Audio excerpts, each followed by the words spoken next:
Happy morning students. I'm your RVR sir. ఈ రోజు నుంచి మనం కొంచెం మోడ్ ఆఫ్ ప్రజెంటేషన్ మార్చాము, ఒకసారి గమనించండి. అందరికీ కూడాను ఈ ప్రజెంటేషన్ కనుక ఈ మోడ్లో బాగుందనిపిస్తే కనుక మొత్తం వీడియోస్ అన్ని ఇట్లా చేస్తానండి. Thank you all. తర్వాత ఎవరైనా ఫస్ట్ టైం కనుక మన ఛానల్ చూస్తూ ఉంటే కనుక సబ్స్క్రైబ్ చేసుకోండి. తక్కువ టైం ఉన్నప్పటికీ I will cover the entire syllabus, first year videos కూడా చేసి పెడతాను. టుడే మన టాపిక్ ఏంటంటేనండి electrostatics. Our topic is electrostatics.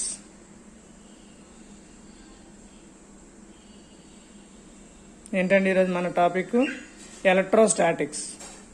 Electrostatics అంటే ఏంటి అసలు అంటే study of characteristics of the electric charges which are at rest is known as electrostatics.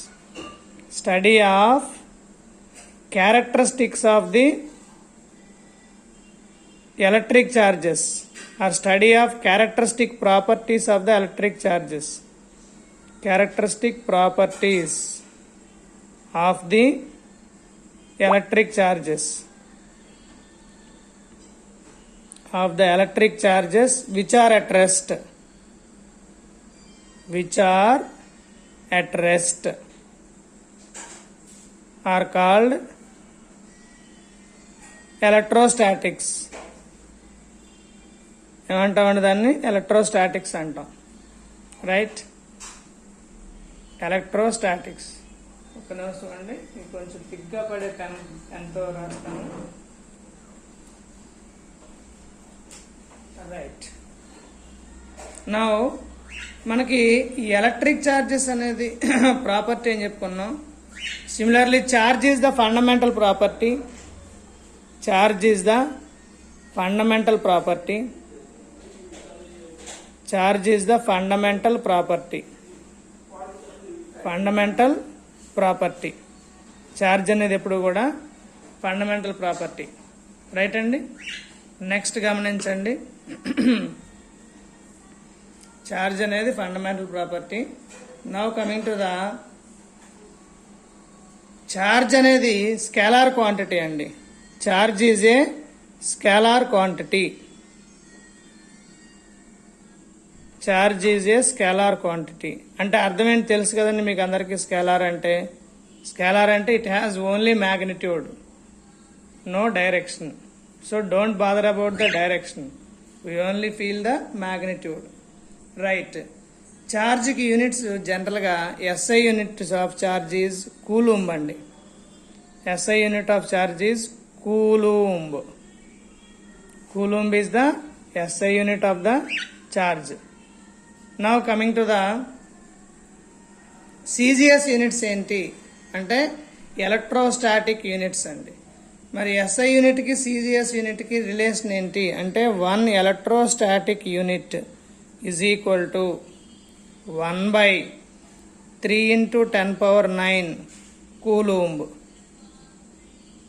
1/3 × 10⁻9 coulomb. 1 electrostatic unit is equal to 1/3 × 10⁻9 coulomb. So this is the relation between the electrostatic unit and the charge. Now coming to the law of conservation of charge అండి. Before that, quantization of charge. Next important concept is quantization of charge. Quantization of charge. Quantization of charge అంటే ఏంటి అసలు అంటే ఏదైనా ఒక బాడీకి మనం charge ఇచ్చామనుకోండి, అది integral multiple of some fundamental charge. Fundamental charge ఎప్పుడు కూడా ఎలక్ట్రాన్ ఛార్జ్ని ఫండమెంటల్ ఛార్జ్గా తీసుకుంటాం. అంటే charge of any body is given by Q is equal to plus or minus NE. అంటే ఏంటి అక్కడ ప్లస్ NE అంటే పాజిటివ్ ఛార్జ్ ఉన్నట్టు, మైనస్ NE అంటే negative charge. Where N stands for N is a positive integer. It takes the values 1, 2, 3 and so on up to 1 lakh, 1000 ఎంతైనా ఉండొచ్చు. Right అండి. Charge is the fundamental quantity. So కాబట్టి charge అనేది ఏదైనా ఒక బాడీకి charge ఇస్తే ఏదో ఒక ఎలక్ట్రాన్ యొక్క ఛార్జ్ కానీ 2 ఎలక్ట్రాన్ల యొక్క ఛార్జ్ కానీ 1000 ఎలక్ట్రాన్ల యొక్క ఛార్జ్ కానీ మనం ఇవ్వడం జరుగుతుంది తప్ప 1.2 కానీ 2.1 కానీ అలాగ ఇవ్వడం అనేది అవ్వదు. అంటే charge is a quantised discrete quantity మాత్రమే ఇవ్వగలుగుతాం మనం. Hence it is quantised. Now coming to the law of conservation of charge. Law of conservation of charge అంటే ఏంటి? మనకి similar to the law of conservation of energy. Law of conservation of energy మనకేం చెప్తుంది? లేదా law of conservation of momentum మనకేం చెప్తుంది? Energy neither be created nor be destroyed.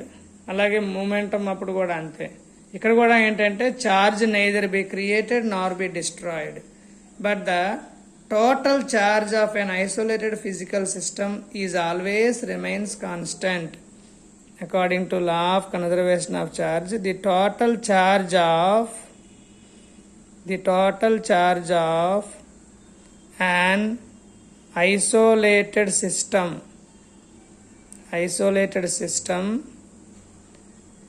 remains constant.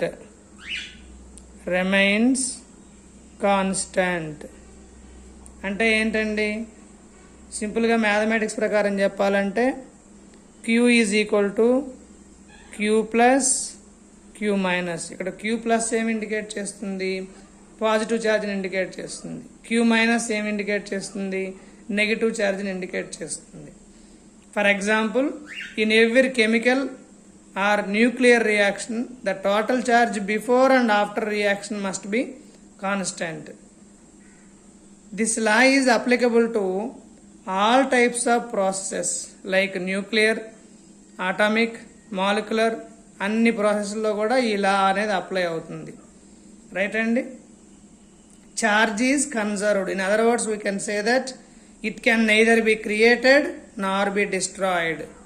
It can only transferred from one object to the other object or one body to the other body. This is regarding the conservation of charge అండి. ఒక body నుంచి ఇంకో బాడీకి మనం transfer చేయగలుగుతాం, ఒక object నుంచి ఇంకో ఆబ్జెక్ట్ ట్రాన్స్ఫర్ చేయగలుగుతాం. అంతేగాని దాన్ని మనం డిస్ట్రాయ్ చేయలేము, క్రియేట్ చేయలేము. అలాగే మనకి ఇంకా ఏం తెలుసు? Like charges repel each other. Like charges repel each other. Repel each other. Opposite or unlike charges attract each other. Opposite charges or unlike charges attract each other. అవి అట్రాక్ట్ చేసుకుంటాయి. Like charges అయితే గనక repel చేస్తాయి అన్నమాట. Now electrification అంటే ఒక వస్తువుని మనం ఎలక్ట్రిఫికేషన్ చేయాలంటే ఎట్లా చేస్తాం? Excuse me. ఫర్ ఎగ్జాంపుల్, నా దగ్గర ఈ బాడీ ఉంది. ఈ బాడీని ఇప్పుడు నేను ఎలక్ట్రిఫై చేయాలనుకుంటున్నాను. అంటే ఎలక్ట్రిఫై చేయాలనుకుంటే ఎలా చేయొచ్చు? By means of A body can be electrified by means of friction, by means of conduction, by means of induction, any method ద్వారా చేయొచ్చు. ఫ్రిక్షన్ అంటే ఏంటండి? First one by friction. Frictional method ద్వారా అంటే దాన్ని ఇంకొక బాడీతో రుద్దడం ద్వారా ఫ్రిక్షన్ జనరేట్ అయితే ఛార్జెస్ అనేవి ట్రాన్స్ఫర్ అవుతాయి. ఆ విధంగా ట్రాన్స్ఫర్ అవడం వలన మనకి ఏమవుతుందంటే ఈ ఎలక్ట్రిఫికేషన్ జరుగుతుంది. అంటే ఏంటి? ఫర్ ఎగ్జాంపుల్, ఒక బాడీకి మనం పాజిటివ్ ఛార్జ్ ఇచ్చామనుకోండి, ఆ బాడీ యొక్క మాస్ అనేది స్లైట్గా డిక్రీజ్ అవుతుంది. ఒక బాడీకి నెగిటివ్ ఛార్జ్ ఇచ్చామనుకోండి, దాని యొక్క మాస్ అనేది స్లైట్గా ఇంక్రీజ్ అవుతుంది. నెగిటివ్ ఛార్జ్ ఇవ్వడం అంటే ఎలక్ట్రాన్ ఇవ్వడం అదే కదండి. పాజిటివ్ ఛార్జ్ ఇవ్వడం అంటే ఎలక్ట్రాన్ తీసివేయడం. ఎలక్ట్రాన్ తీసివేస్తున్నాం కాబట్టి మాస్ డిక్రీజ్ అవుతుంది, ఎలక్ట్రాన్ ఇస్తున్నాం కాబట్టి మాస్ ఇంక్రీజ్ అవుతుంది. అంటే if A body is given to A negative charge its mass slightly increases. Given to A positive charge its mass is slightly decreases. అది మీనింగ్ అండి. Right? ఇక్కడ మనకు అదే జరుగుతుంది. ఒక ఫ్రిక్షన్ అంటే 2 చేతులు రబ్ చేసాం అనుకుందాం, ఒక దాంట్లో నుంచి ఇంకో దాంట్లోకి ఎలక్ట్రాన్స్ అనేవి ట్రాన్స్ఫర్ అవుతాయి. మనం హెయిర్ కూంబ్ చేసుకుంటాం, తల దూవుతున్నప్పుడు ఏమవుతుంది, మన కూంబ్ నుంచి ఈ మన హెయిర్ నుంచి కూంబ్కి ఎలక్ట్రాన్స్ అనేవి ట్రాన్స్ఫర్ అవుతాయి. తద్వారా ఈ ఎలక్ట్రాన్స్ కూంబ్ను అట్రాక్ట్ చేస్తూ ఉంటాయి. కాబట్టి కూంబ్ ఎటువైపు వెళ్తూ ఉంటే హెయిర్ పీస్ అనేది అటువైపు బెండ్ అవుతూ ఉంటుంది. That is the best example for electrification by friction అండి. Right, now coming to the by conduction. Second method ఏంటండి, బై కండక్షన్. బై కండక్షన్ అంటే ఒక అన్చార్జ్డ్ బాడీని మనం ఎక్వైరింగ్ సమ్ ఛార్జెస్ని ఇవ్వడం ద్వారా దాన్ని మనం కండక్ట్ చేయొచ్చు. అంటే un uncharged body acquiring a charge when kept in constant or in contact with a charged body is called conduction. అంటే ఒక కండక్టర్, ఛార్జ్ క్యారియర్స్ వెళ్తున్న కండక్టర్కి మనం ఒక అన్చార్జ్డ్ బాడీని కాంటాక్ట్లో ఉంచడం ద్వారా ఆ కండక్టర్లో నుంచి సమ్ చార్జెస్ ఈ అన్చార్జ్డ్ బాడీకి ట్రాన్స్ఫర్ అవడం ద్వారా by means of conduction it is electrified. ఏమంటాం దాన్ని, ఎలక్ట్రిఫై అయిందంటాం. అందువలన మనకేమవుతుంది, ఎలక్ట్రిఫికేషన్ జరుగుతుంది. సో ఫ్రిక్షన్ ద్వారా ఎలక్ట్రిఫికేషన్ చేస్తున్నాం, కండక్షన్ ద్వారా చేస్తున్నాం. Third one is by induction. By induction, induction ద్వారా కూడా మనం ఎలక్ట్రిఫికేషన్ చేస్తున్నాం. ఎలాగా అంటే if a charged body is brought near to a neutral body, ఒక చార్జ్డ్ బాడీని ఒక న్యూట్రల్ బాడీ దగ్గర తీసుకొచ్చాం, then the charged body will attract opposite charges and repel like charges present in the neutral body. ఆ neutral బాడీలో present అయి ఉన్న charges ఈ చార్జ్డ్ బాడీలో ప్రజెంట్ అయి ఉన్న ఛార్జెస్ సేమ్ అనుకోండి, రిపెల్ అవుతుంది. ఆపోజిట్ ఛార్జెస్ ఉన్నాయనుకోండి, అట్రాక్ట్ అవుతుంది. సో ఈ విధంగా opposite charge is induced at near end and like charges at the farther end. అంటే ఏంటి, దగ్గరగా చార్జ్డ్ బాడీకి దగ్గరగా ఉన్న న్యూట్రల్ బాడీ దగ్గర ఆపోజిట్ ఛార్జ్ ఇండ్యూస్ అవుద్ది, దూరంగా ఉన్న ఎండ్ దగ్గర లైక్ ఛార్జెస్ అంటే ఒక దగ్గర రిపెల్ అవుతుంది నియర్ దగ్గర, దూరంగా ఉన్న దగ్గర అట్రాక్ట్ అవుతుంది. ఈ విధంగా మనకి ఆ న్యూట్రల్ బాడీ అనేది ఛార్జ్ని ఇండ్యూస్ చేసుకుంటుంది. So this is regarding the electrification. Now coming to the very most important concept, that is nothing but Coulomb's law. ఏంటంటే next concept Coulomb's law. Next concept is Coulomb's law. Coulomb's law, Coulomb's law మనకి ఏంటి అసలు, దీని meaning ఏంటనేది ఒకసారి మనం చూద్దాం. Coulomb's law గురించి మాట్లాడదాం. రైట్, కూలూమ్స్ లా ఏంటి అసలు, ఏం చెప్తుందంటే మనకి ఒక బాడీ ఇంకొక బాడీ, రెండు ఛార్జ్డ్ బాడీస్ ఉన్నాయి, రెస్ట్లో ఉన్నాయి. ఫర్ ఎగ్జాంపుల్ ఇది ప్లస్ క్యూ, ఈ పక్కన ఇంకొక ఛార్జ్డ్ బాడీ ఉంది మైనస్ క్యూ. ఈ రెండింటి మధ్యలో డిస్టెన్స్ అనేది R is the distance between these two. ఓకేనండి, R is the distance between these two. Then Coulomb's law ఏం చెప్తుందంటే ఈ రెండు ఛార్జెస్ కనుక ఆపోజిట్ ఛార్జెస్ అయితే వాటి మధ్యలో అట్రాక్టివ్ ఫోర్స్ ఉంటుంది, సేమ్ ఛార్జెస్ అయితే రిపెల్సివ్ ఫోర్స్ ఉంటుంది. ఈ అట్రాక్టివ్ ఫోర్స్ లేదా repulsive force between these two charges is given by Coulomb's law. ఏం చెప్పాడు ఆయన, the force of attraction or repulsion between these two charges is directly proportional to product of these two. ఒకటి Q1 Q2 అనుకుంటే గనక directly proportional to magnitude of product of these two charges Q1 and Q2. అలాగే the force of attraction or repulsion is inversely proportional to square of distance between them. So కాబట్టి వీటిని మనం క్లియర్గా ఎలా రాయొచ్చు, therefore F is equal to or F is proportional to Q1 Q2 by R square. అంటే ఆ రెండు charges యొక్క ప్రొడక్ట్ మీద అలాగే ఆ రెండింటి మధ్యలో ఉన్న డిస్టెన్స్ మీద డిపెండ్ అవుతుంది మనకి. రైట్ అండి. నెక్స్ట్ గమనించండి. సో మనకేంటంటే నెక్స్ట్ ఇది డైరెక్ట్లీ ప్రపోర్షనల్గా ఉంది కాబట్టి సమ్ కాన్స్టాంట్తో మనం దీన్ని ఈక్వేట్ చేసుకోవచ్చు.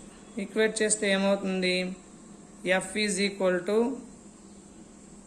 1/4π epsilon Q1 Q2 by R square. This is the mathematical formula for the Coulomb's law. Coulomb's law యొక్క mathematical formula అన్నమాట ఇది. రైట్ అండి. సో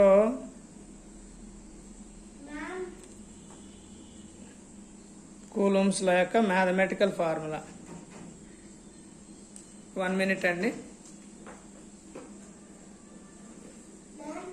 కూలుంబ్స్ లా గురించి మనం మాట్లాడేటప్పుడు ఈ పాజిటివ్ అండ్ నెగిటివ్ చార్జెస్ తో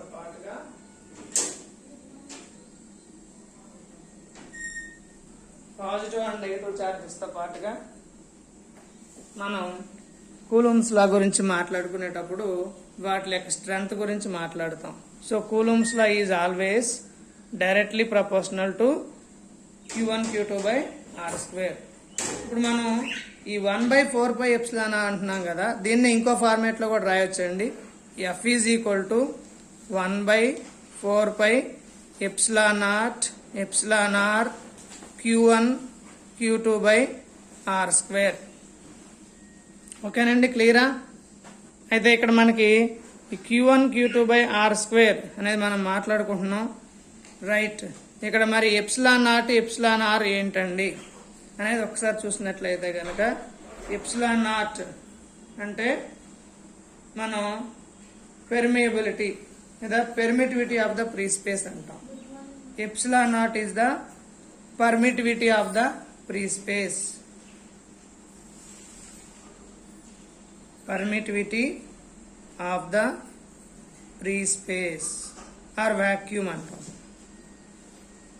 ఎప్సిలాన్ ఆర్ ఏంటండి, ఒకసారి బాగానే కనిపిస్తుంది కదా మీకు? రైట్. ఎప్సిలాన్ ఆర్ ఏంటి మనకి? Okay, right. ఇప్పుడు క్లియర్గా ఉంది. రైట్. ఎప్సిలాన్ ఆర్ గమనించండి ఒకసారి. ఎప్సిలాన్ ఆర్ అంటే డైఎలక్ట్రిక్ కాన్స్టెంట్ లేదా రిలేటివ్ పెర్మిటివిటీ అంటామండి. Relative permittivity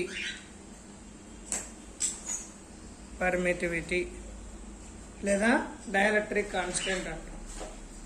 right. సో అంటే ఎప్సిలాన్ ఆర్ ని మనం కేతో కూడా రిప్రజెంట్ చేస్తుంటాం ఒకసారి. Its value is epsilon r is equal to permittivity of the medium to the permittivity of the medium to the permittivity of the free space. ఇంతకీ permittivity అంటే దేనికి పర్మిషన్ అండి అంటే to allow the electric lines of force అండి. That is called permission. అంటే that is the property of the medium by means of which allows the it is the property of the medium by means of which it allows the electric lines of force to pass through it. Okay nandi? Right. Now this is regarding the permittivity of the medium to the permittivity of the free space. Now Coulomb's law గురించి మనం నేర్చుకున్నాం. Now the limitations of Coulomb's law. Coulomb's law యొక్క limitations ఏమిటి అనేది ఒకసారి చూద్దాం. Limitations of Coulomb's law. Coulomb's law యొక్క limitations ఒకసారి మాట్లాడదాం. Coulomb's law holds for the stationary charges only. అంటే రెండు చార్జెస్ స్టేషనరీగా ఉంటేనే మనకి Coulomb's law అనేది అప్లై అవుతుంది. అలాగే this law is valid for all types of charge distributions. అన్ని రకాల చార్జ్ డిస్ట్రిబ్యూషన్స్ కి ఈ లా అనేది వ్యాలిడ్. అలాగే this law is Coulomb's law is Coulomb force is a central force.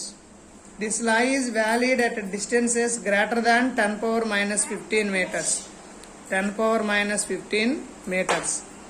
10 power minus 15 meters కంటే ఎక్కువ డిస్టెన్స్ ఉన్నప్పుడు మాత్రమే ఈ లా అనేది వ్యాలిడ్ అవుద్ది. అంతకంటే తక్కువ డిస్టెన్స్ ఉంటే this law is not valid good. అలాగే this law obeys the Newton's third law. Coulomb's law obeys the Newton's third law. Newton's third లాని ఒబే చేస్తూ ఉంటుంది కూలూమ్స్ లా అనేది. ఓకేనండి, రైట్. నెక్స్ట్ వన్ చూడండి. This law is similar to the Newton's gravitational law. Newton's gravitational law similar గా ఉంటుంది. Right. Coulomb force is a central force. Coulomb force is a much greater than gravitational force. Coulomb force is A conservative force. అంటే energy అనేది, charge అనేది conserve అవుతూ ఉంటుంది అన్నమాట. Right. Now coming to the charge density, surface charge density, ఇవన్నీ ఒకసారి మనం discuss చేసుకొని, ఈరోజు క్లాస్ కనుక మీకు క్లియర్గా బాగుంది సార్ అంటే కనుక మనం ఇదే మెథడ్లో కంటిన్యూ చేద్దామండి. ఒక్క నిమిషం. Right. Now coming to the Coulomb's law. Charge density. Charge density అంటే ఏంటండి? అసలు ముందు ఛార్జ్ని, టెస్ట్ ఛార్జ్ని ఏ విధంగా డిఫైన్ చేస్తాం? Charge density is nothing but charge per unit length అండి. ఛార్జ్ పర్ యూనిట్ లెంత్ ని మనం ఛార్జ్ డెన్సిటీ రిప్రజెంట్ చేస్తాం. Charge density. Charge density is nothing but charge per unit length. Charge per unit length, that is charge density. అంటే మనం దీన్ని లాంబ్డాతో represent చేస్తాం. d/dl of q, where dq is the charge on the infinitesimally small length. dq is the charge on the infinitesimally small length. అలాగే dl is the small length అన్నమాట. Now coming to the surface charge density sigma. Surface charge density ఇంతకుముందు మనం చెప్పుకున్నది normal linear charge density అంటాం దీన్ని. అంటే with respect to length. Surface అంటే with respect to surface. అంటే ఎలా రిప్రజెంట్ చేస్తాం ఇప్పుడు దీన్ని మనం? d/ds of q or dq/ds, that is surface charge density. అంటే కూలూమ్ పర్ మీటర్ స్క్వేర్ వస్తుంది. ఇప్పుడు యూనిట్స్ ఏంటండి? Coulomb per metre square. అలాగే నెక్స్ట్ మనకి వాల్యూమ్ ఛార్జ్ డెన్సిటీ ఒకటి ఉంటుందండి. Volume charge density. Linear charge density అంటే charge per unit length. Surface charge density అంటే charge per unit surface. Volume charge density అంటే ఛార్జ్ పర్ యూనిట్ వాల్యూమ్. దీన్ని ఎలా represent చేస్తాం? రోతో రిప్రజెంట్ చేస్తాం సర్ఫేస్ ఛార్జ్ డెన్సిటీని. Rho is equal to charge per unit volume, డో/v ఆఫ్ dq/dv, అలా కూడా రిప్రజెంట్ చేయొచ్చు. దీనికి యూనిట్స్ ఏమవుతాయి ఇప్పుడు మనకి? కూలూంబ్ పర్ మీటర్ క్యూబ్ అవుతాయి అన్నమాట. Coulomb per metre cube. ఓకేనండి, క్లియరా? This is regarding the different types of charge densities. Now we will go for the lines of force, electric lines of force. So lines of force అంటే ఏమిటి అనేది ఒకసారి మనం discuss చేసుకుందాం. Lines of force అంటే ఏమీ లేదండి, ఒక యూనిట్ పాజిటివ్ ఛార్జ్ని కనుక ఒక ఎలక్ట్రిక్ ఫీల్డ్లో ప్లేస్ చేస్తే ఆ యూనిట్ పాజిటివ్ ఛార్జ్ ఏ డైరెక్షన్లో మూవ్ అవుతూ ఉంటే ఆ డైరెక్షన్లో మనకి లైన్స్ ఆఫ్ ఫోర్స్ ఉన్నట్లు లెక్క. అంటే the line of force is an imaginary force. The line of force is an imaginary force which will move along the unit positive charge would tend to move in the electric field. So line of force is always starts from positive charge to negative charge. Positive charge నుంచి negative charge వైపు move అవుతూ ఉంటుంది. Line of force is in case of isolated positive charge. Radially outward, అంటే ఒక positive charge ఇలా ఉందనుకోండి, దాని నుంచి లైన్ ఆఫ్ ఫోర్స్ ఇలా అవుట్వర్డ్ ఉంటుంది. అలాగే line of force negative charge ఉందనుకోండి, దాని నుంచి రేడియల్లీ ఇన్వర్డ్ ఉంటుంది. ఈ విధంగా రైట్ అండి. Line of force for isolated positive charge is outward, for N isolated negative charge is inward. Right అండి. అలాగే tangent of the line of force, ఈ లైన్ ఆఫ్ ఫోర్స్ యొక్క టాంజెంట్ అనేది ఎప్పుడు కూడా ఏం చేస్తుంది, that gives the direction of electric field at that point. Direction of electric field ఇస్తుంది. ఫర్ ఎగ్జాంపుల్, ఒక పాజిటివ్ ఛార్జ్ ఒక నెగిటివ్ ఛార్జ్ ఇలా ఉందనుకోండి. ఓకే, ఇప్పుడు లైన్ ఆఫ్ ఫోర్స్ ఎలా ఉంటుంది, పాజిటివ్ ఛార్జ్ నుంచి నెగిటివ్ ఛార్జ్ ఎలా ఉంటుంది.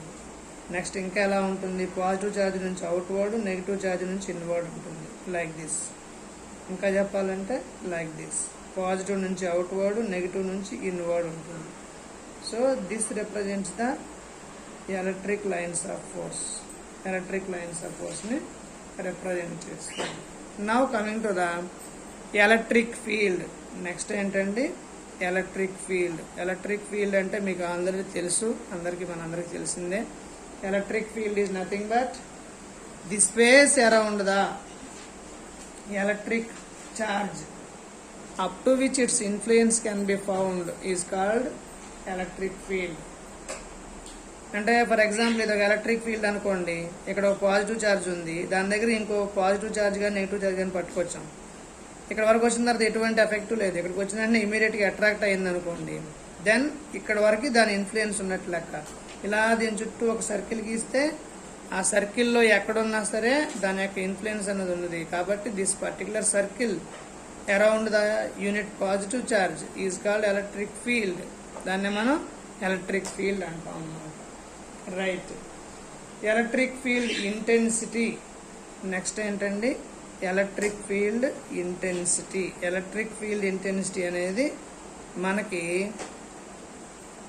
Vector quantity. Electric field intensity అంటే డెఫినేషన్ ఏంటి మనకి ఒకసారి గమనించండి. Electric field intensity is nothing. Electric field intensity అన్నా ఇంటెన్సిటీ ఆఫ్ ఎలక్ట్రిక్ ఫీల్డ్ అన్నా ఒకటే. రైట్. దీని డెఫినేషన్ ఏంటండి అంటే జనరల్గా మనకి ఒక ఛార్జ్ ఉందనుకోండి, దానివల్ల ఎంత ఫోర్స్ ఉంటుంది అనేది మనకి ఈ ఫీల్డ్ రిప్రజెంట్ చేస్తుంది. అంటే F is equal to EQ or EQ naught, అంటే where E is equal to F by Q naught. So this E bar represents the intensity of electric field. దేన్ని రిప్రజెంట్ చేస్తుందండి, ఈ బార్ అనేది intensity of electric field ని మనకి represent చేస్తుంది. So electric field intensity is defined as electric force for unit charge. Force per unit charge, ఇదే మనకి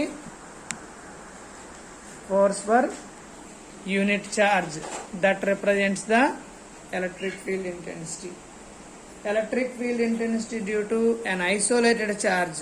ఒక సింగిల్ ఛార్జ్ ఉంది, దానివల్ల ఎలక్ట్రిక్ ఫీల్డ్ ఇంటెన్సిటీ ఎంత ఉంటుంది అనేది మనం మెజర్ చేద్దాం. Electric field intensity due to an isolated charge. Isolated charge వలన ఎంత ఎలక్ట్రిక్ ఫీల్డ్ ఇంటెన్సిటీ ఉంటుంది అనేది ఒకసారి రిప్రజెంట్ చేస్తున్నాం. ఓకే, అంటే క్యూ అనేది ఒక ఐసోలేటెడ్ ఛార్జ్ అండి. దాని దగ్గర నుంచి ఒక పాయింట్ పి ఇక్కడ ఉంది. ఈ పాయింట్ పి దగ్గర ఒక క్యూ నాట్ అండ్ టెస్ట్ ఛార్జ్ని అజ్యూమ్ చేసుకున్నాం. ఈ రెండింటి మధ్యలో డిస్టెన్స్ ఆర్.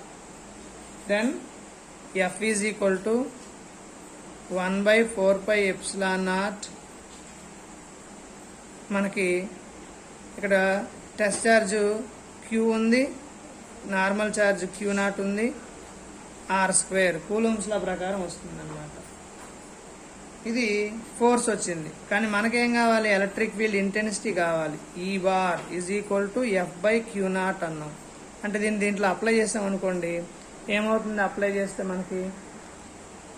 చేస్తే ఏమవుతుంది, 1 by 4 pi epsilon naught capital Q small Q naught by Q naught. Q naught కొట్టుకుపోయింది. మనం ఇంకేం మిగిలిందండి అంటే that was given by electric field intensity E bar is equal to 1 by 4 pi epsilon naught Q by R square. This is the electric field intensity due to isolated charge expression for right అండి. ఇలా మనకి several cases మనం ఈ Coulomb's law apply చేసి electric field ఇంటెన్సిటీని మనం calculate చేయడం జరుగుతుంది. Right, this is regarding the electric electrostatics, the fundamental and very most important concepts of the electrostatics. మనం నెక్స్ట్ వీడియోలో దీని తాలూకా ఆబ్జెక్టివ్స్ అన్నీ కూడా డిస్కస్ చేద్దామండి. మన ఛానల్ని చూస్తూ ఉండండి, సబ్స్క్రైబ్ చేయండి. ఈ మెథడ్ బాగుందనిపిస్తే కనుక ఇదే మెథడ్లో కంటిన్యూ చేద్దాం. లైటింగ్ కొంచెం ఎక్కువ ఉండేటట్లుగా చూస్తాను ఇక నుంచి. జై హింద్, జై భారత్, వందే మాతరం. మీ RVR sir. Subscribe our channel healthy yoga research centre. Thank you all. మీ ఫ్రెండ్స్కి చెప్పండి, చూడండి, బాగా ప్రిపేర్ అవ్వండి, నోట్స్ తయారు చేసుకోండి, ఎక్సలెంట్గా ఎంసెట్లో మంచి ర్యాంక్ తెచ్చుకోండి. రైట్.